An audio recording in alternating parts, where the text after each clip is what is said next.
Today we're diving into the new menus for Siege X, with a little sneak peek of what these are going to look like when the update is released on June 10th. So most of this, of course, is a graphical overhaul, it's just a redesign, but we do have some interesting stuff that is finally being added to the menus, like your in-game stats, which used to be in the game a long time ago, but are now returning finally, along with some new mysterious playlists that we'll talk about as well. So first of all, we'll just start with the main menu and work our way through. And I like the design choices here. They've gone for a more dark mode look with red highlights. Pretty much exactly what I like because I'm really simple. So up top, you've got the play, operators, locker, career, battle pass, and shop, which you would expect as normal. But there's a new tab, which is esports. So this is actually where you can go and essentially just start watching Twitch streams. Presumably there will also be like a schedule calendar in here that you can easily follow the esports within the game. And this means if you wanted to just check and see if there was a game scheduled for today, it should be as easy as just going to this tab and having a look. And then moving down from that, we have two new buttons. We've got Core Siege and Dual Front. So this is your main way into the game. So Dual Front is the brand new game mode, which is 6v6, where attackers and defenders work together, and you can jump in from that button. And then you also have Core Siege, which is your 5v5 attacker defender, basically the core of Siege, the original Siege, and you can go in there and play quick match, you can play ranked, and you can play unranked. And we'll look at those menus in a second. And then below that, we've got the season name, and I like the nice touch of also having the rank next to the season name as well. I think this just looks really good.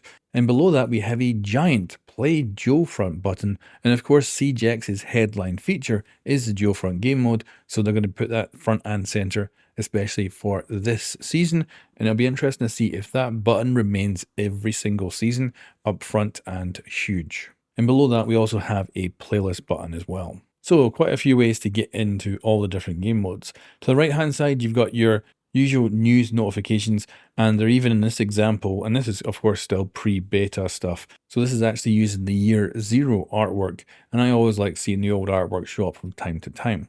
But moving on from that, we move on to our very normal looking UI for Siege, of course with just a darker overall appearance. We've got an easy button for a quick match, we've got unranked there and ranked, and then of course Siege Cup as well. And up top you can see the different segmentations, so of course this one is Essentials, and it is of course the playlist, so makes sense.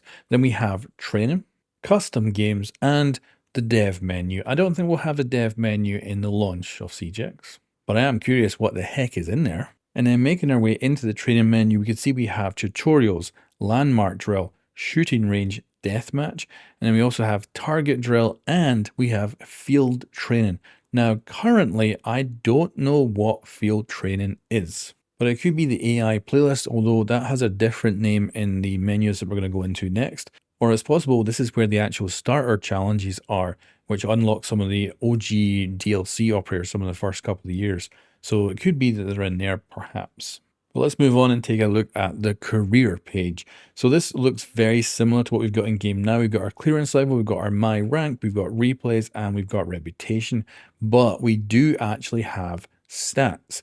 So currently stats in game just say coming soon. So it does look like we're finally getting the stats in game, and this has pretty much the basics of what you would expect. You've got time played, matches won, and then what I think is really cool, which is most played specialities. So this will include, of course, things like hard breachers or anchors or all kinds of stuff. So it'll give you an idea of what type of player you are. So I'm looking forward to seeing that. And then we also have most played attackers, rounds played and win rate, and most played defender, rounds and win rate as well. Hopefully, however, this is also a button which will open up into a bigger set of data to really get in depth on your stats. I've always wanted this in game, and the more data we get, the better. So I'm hoping this is going to be really good.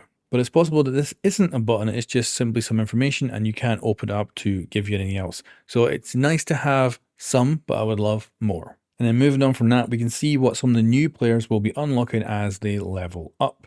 So first of all, level 2, you unlock the Enlisted. This is the AI playlist and allows you to play AI either solo or with a squad.